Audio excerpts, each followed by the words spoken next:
Okay, we're back. This is the part I love. This is called Truth at the Table. So I'm going to ask my guest a question, and she's going to ask me questions, and we're just going to roll with it. So there's no limit, and you know me. Okay. There's things I'm honest Yes. and transparent, Absolutely. and you've learned that, right? I Because have. there's nothing I haven't told you that people should know, and people are always wondering, are these people telling the truth? I tell you, she has vetted me. She has vetted me into this position to make sure that I am not here trying to be a wolf in sheep's clothing. Absolutely. So, what is your question for me? And I'm gonna give it to you straight. Well, my first question would be, what is the motivation? What motivated you to write a book like this, Be Undumpable now? What caused you to say, okay, let me sit down and write a book on how to teach families or women and men how to be effective and successful in relationships? I want people to love longer. There's nothing worse than these 90-minute instant relationships that have to end in 90 days. We meet people and we assume they're on a certain level. We assume we're heading in the same direction. Then bam, the original clown shows up. Well, if we had a different process to kind of weed them out and get them to communicate at the deepest level so we know we're moving at the same time in the same direction, love would have a better chance to be there. Also, I did not put my life in this book.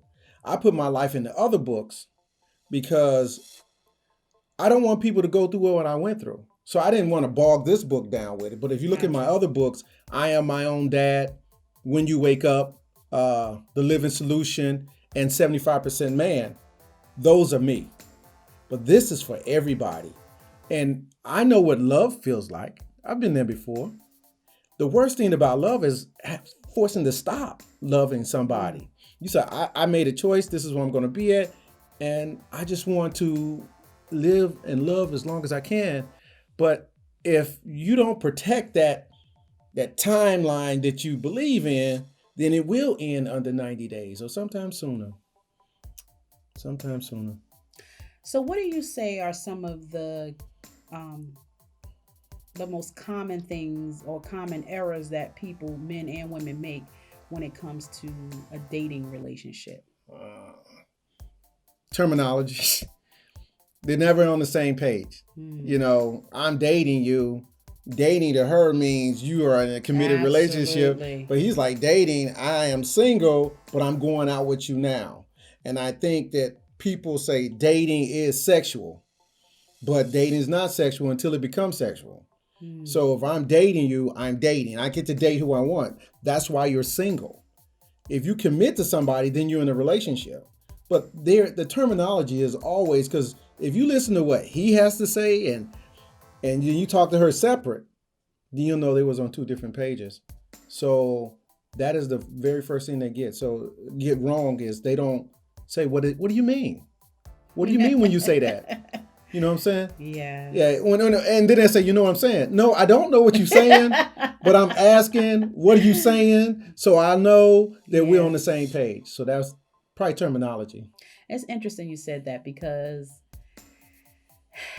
in this day and time, the terminology is different. Mm-hmm. Especially if you've been, especially in my case where I've been married a lot longer than I've been single. Right.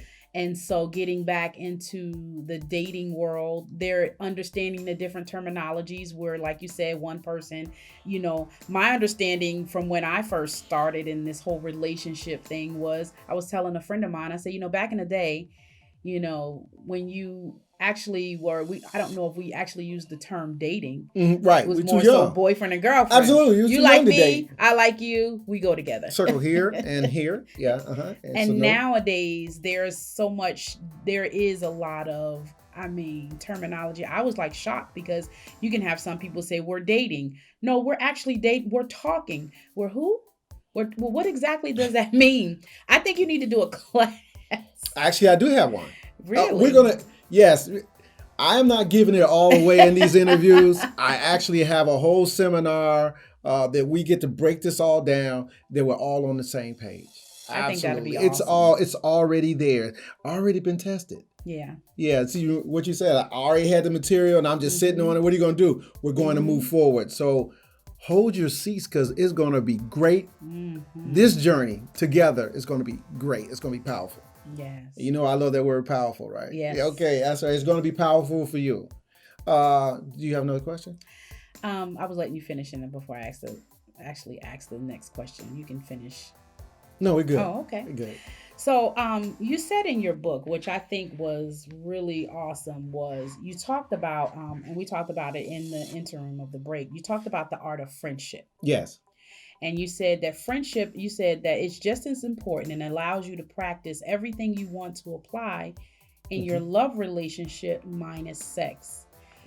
Talk to us a little bit about what you meant by that. Because that's different, because I haven't heard a lot of men have that type of mindset when it comes to relationships or friendships. And minus sex. Yes. Usually it's sex first. Yes. And then we get to know each other after. Now it's different when you hear somebody say, let's practice or understand who we are. And then without the sex. Right. So that we can have a clear understanding of what we're getting into. Right. Well, sex is definitely not off the table. I'm just saying. I'm just saying. It's not off the table. What I'm saying is. Well, I mean, when you said minus the sex, yes. It's not the forefront of your conversation. Absolutely. Well, see, friendability, I like to say, is how good of a friend are you? Yeah. Are you going to be there for me? What are we going to talk about? Am I going to care what happens to you and your emergencies? Am I going to be there? Friends do that. People, when they go straight to relationships, you don't do that. The conversations you have with friends is not the same conversation you have in a relationship. Not the same one. And you can practice everything you need to know about a relationship with your friends, except for sex. The trustworthiness, the caring, dialogue, having real conversations below, not just hello, how you doing, and these are my problems. This is what I think about. What do you think about? Well, I learned this and this and that. You don't do that in a relationship. You should do it in a relationship, but if you get the relationship first, now you're trying to find a friendship after you have the relationship. And it's one thing I learned about my marriage. I was married 19 years. We still had a friendship. Even though I ruined it, we still had a friendship. And that's why we speak today. That's because awesome. She was my friend, and my stupidity, I ruined it. But I was married and in love with my friend. And that made a world of difference, because you get to fall back on your friendship in your relationship. Cases. Yeah.